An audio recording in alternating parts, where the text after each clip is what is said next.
முழுவதும் 1,20,000க்கும் மேற்பட்ட பெண்கள் சார்ட்டர்ட் அக்கவுண்டாக பணியாற்றுவதாக கோவையில் 2 நாட்கள் நடைபெறும் சிஏ மாணவர்களுக்கான சங்கமம் எனும் தேசிய அளவிலான கருத்தரங்கில் மாணவர்கள் மத்தியில் தெரிவித்தனர். கோவை பீளமேடு பகுதியில் உள்ள கிருஷ்ணம்மாள் மகளிர் கல்லூரியில் சிஏ மாணவர்களுக்கான சங்கமம் எனும் தேசிய அளவிலான கருத்தரங்கம் நடைபெற்று வருகிறது. The institute of chartered account of இந்தியாவின் போர்ட் ஆஃப் ஸ்டடீஸ் என்ற அமைப்பு இந்த கருத்தரங்கை ஒருங்கிணைத்துள்ளது. 2 நாட்கள் நடைபெறும் இக்கருத்தரங்கில் முதல் நாளில் the institute of chartered account of India மற்றும் போர்ட் ஆஃப் ஸ்டடீஸ் அமைப்பை சேர்ந்த உறுப்பினர்கள் கலந்து கொண்டனர் மற்றும் 1500க்கும் மேற்பட்ட மாணவர்கள் கலந்து கொண்டு இப்படிப்பு குறித்து தெரிந்து கொண்டனர். கருத்தரங்கில் வருமான வரி சட்டங்களில் ஏற்பட்டுள்ள மாறுதல்கள் குறித்த கலந்துரையாடல், சிஏ படிப்பிற்கான ஆர்வத்தை தூண்டும் வகையிலான சொற்பொழிவுகள், ஜிஎஸ்டி மற்றும் ஏஐ எனப்படும் செயற்கை நுண்ணறிவு குறித்த கலந்துரையாடல்கள் இடம்பெற்றது.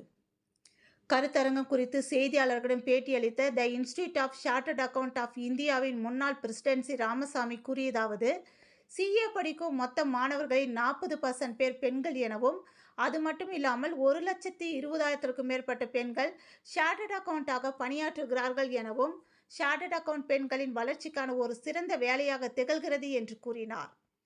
பொருளாதார வளர்ச்சி காரணமாக 2047ஆம் ஆண்டு காலகட்டத்தில் சுமார் 30 லட்சத்து சார்ட்டர்ட் அக்கவுண்டுகள் தேவைப்படலாம் என ஆய்வறிக்கைகள் கூறுகின்றது எனவும், எனவே அந்த இலக்கை நோக்கி மாணவர்களை கொண்டு சேர்க்கும் வகையில் சிஏ இன்ஸ்டிடியூட் ஆனது செயல்பட்டு வருகிறது.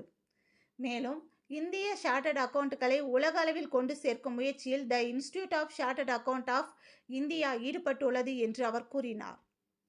இந்திய பொருளாதாரம் 5 டிரில்லியனை நோக்கி சென்று கொண்டிருக்கிறது. வருங்காலத்தில் தொழில் நிறுவனங்கள் அதிகரிக்கும் என்பதில் சந்தேகம் இல்லை. எனவே நிறுவனங்களின் நிர்வாகம் மற்றும் பொருளாதாரத்தில் சார்ட்டர்ட் அக்கவுண்டுகளின் பங்கு அவசியமாக ஒன்றாக இருக்கும் என்பதால் சிஏ படிப்புகளுக்கான வரவேற்பு நாளுக்கு நாள் அதிகரித்து கொண்டே வருகிறது. குறிப்பாக பெண்கள் சிஏ படிப்பில் ஆர்வம் காட்டுவது சிறப்பான ஒன்றாக கருதப்படுகிறது. கலை, அறிவியல், வணிகம் என எந்த பிரிவில் பட்டம் பெற்றவர்கள் சிஏ படிக்கலாம். 10ஆம் வகுப்பு வரை மட்டுமே படித்தவர்களும் சிஏ படிக்கலாம். வருங்காலத்தில் மருத்துவம், பொறியியல் போன்று சிஏ படிப்புகளும் போட்டி நிறைந்த படிப்பாக திகழும் என்று எதிர்பார்க்கப்படுகிறது என்றும் தெரிவித்தார் என்பது குறிப்பிடத்தக்கது. மாணவர் கருத்தரங்கம். இந்த கருத்தரங்குல வருமான வரி சட்டங்கள் என்ன மாறுதல் இருந்திருக்கு, சிஏ படிக்கிற பசங்க பொண்ணு இருக்காங்க, அவங்க எல்லாம் எப்படி அதிகமா முயற்சி எடுத்து படிக்கிறதுக்கு மோட்டிவேஷன்ஸ், அவங்க எந்த மாதிரி படிக்கணும், ஏன்னா காலேஜில் படிக்கிறது வேற, சிஏ படிக்கிறது வேற வேற மாதிரி இருக்கு. அதனால மோட்டிவேட் எப்படி அவங்க எக்ஸாமினேஷன், இந்தியா உலகத்திலேயே மிகவும் டஃப்பான எக்ஸாம் சிஏ எக்ஸாம் தான். அது இந்தியாவுடைய சிஏ எக்ஸாம் ரொம்ப டஃப். அவங்கள மோட்டிவேட் பண்ணணும்.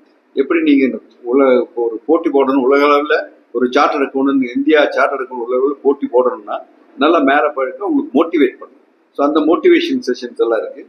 இந்த ஜிஎஸ்டி பற்றியெல்லாம் நிறைய படிக்க சொல்லி போட்டிருக்கோம். இப்போ டெக்னாலஜி, இந்த சாட் ஜிபிடின்னு எல்லாம் கேள்விப்பட்டிருக்கீங்க, ஆர்டிஃபிஷியல் இன்டெலிஜென்ஸ் இருக்குது. இப்போ இது எல்லா பக்கமுமே அதுதான் பண்ணிட்டு இருக்காங்க. கவர்மெண்ட் ஆஃப் இந்தியா இருக்கட்டும், தமிழ்நாடு கவர்மெண்ட்டாக இருக்குது, எல்லா பக்கமுமே இப்போ இந்த ஒரு டெக்னாலஜி எனேபிள்டு எக்ஸசைஸ் தான் போயிட்டு இருக்கு. டேக்ஸ் கட்டுறதுனா டெக்னாலஜி தான் யூஸ் பண்ணி இது பண்ணணும், ஜிஎஸ்டிக்கு ரிட்டர்ன் ஃபைல் பண்ணணும், இது எல்லாமே யாருமே அங்கே பர்சனலாக போக முடியாது, எல்லாமே ஆன்லைன் தான் ஃபைல் பண்ணணும். ஸோ அந்த மாதிரி இதெல்லாம் எப்படி இருக்கு, இந்த ஸ்டாச்சுட்டரி ஆடிட்ஸ்ல என்ன சேஞ்சஸ் வந்துட்டு இருக்கு, இது எல்லாத்தையும் ஒரு கருத்தரங்கு போட்டு இந்த மாணவர்கள் படிக்கிற மாணவர்களுக்கு ஒரு தரமான கல்வியை நம்ம கொடுக்கணும் அப்படிங்கிறதா எங்க இந்த சிஏ இன்ஸ்டிடியூட்டுடைய ஒரு கொள்கை. அதுல இவங்கெல்லாம் சென்ட்ரல் கவுன்சில் மெம்பர் இங்க ஒரு 32 பேர் செலக்ட் பண்றாங்க ஆல் இண்டியா லெவல்ல. இப்போ அதுல மேடம் ஸ்ரீபிரியா குமார் சென்னையில் இருக்காங்க. தமிழ்நாட்டில் இந்த சதர்ன் ரீஜன் 5 ஸ்டேட்டுக்கு இவங்க ரெப்ரசென்ட் பண்றாங்க. ஸோ இவங்க போர்ட் ஆஃப் ஸ்டடீஸ் இந்த இதை ஒரு டைரக்டரா இருந்து இது இந்த கம்ப்ளீட்டா ஒரு இந்தியா பூரா நடத்தக்கூடிய ப்ரோக்ராம்ஸ் எல்லாத்துக்கும் இவங்க கூட இருந்து நடத்தி கொடுக்குறது. அவர் தென்னிந்தியாவிலேருந்து இந்த சதர்ன் ரீஜனுக்கு இவங்க இருக்காங்க. அவங்க அவர் ஹைதராபாத்கார். ஸோ எல்லாம் ஜாயின் டுகெதரா இந்த ப்ரோக்ராம் போட்டுருக்காங்க. பொதுவாக பார்த்தீங்கன்னா ஒரு 30% எல்லா ஸ்டூடெண்ட் ஜாயின் பண்ணிருக்கல, 30லேருந்து 35% ஸ்டூடெண்ட் தான், எல்லா பெண்கள் தான் ஸ்டூடெண்ட்டாக ஜாயின் பண்ணுறாங்க. அதே மாதிரி 40% வந்தாச்சு. இப்போ இந்த சிஏ ஸ்டூடெண்ட்ஸ் படிக்கிறது 40% பெண்கள் படிச்சுட்டு இருக்காங்க. 30% 4 லட்சம் மெம்பர் இருக்காங்க. அதில் 30% 1,20,000 மேல பெண்கள் தான் சார்ட்டர்ட் அக்கௌண்ட்ல இருக்காங்க. இப்போ செபி எல்லாம் ஒரு சட்டம் போட்டிருக்காங்க, இந்த லிஸ்டட் கம்பெனில கம்பல்சரியா ஒரு விமன் டைரக்டர் இருக்கணும் அப்படின்னு சொல்லிட்டு. அதுல நிறைய சார்ட்டர்ட் அக்கௌண்ட் படிச்சவங்க விமன் டைரக்டரா போய் ஜாயின் பண்றாங்க.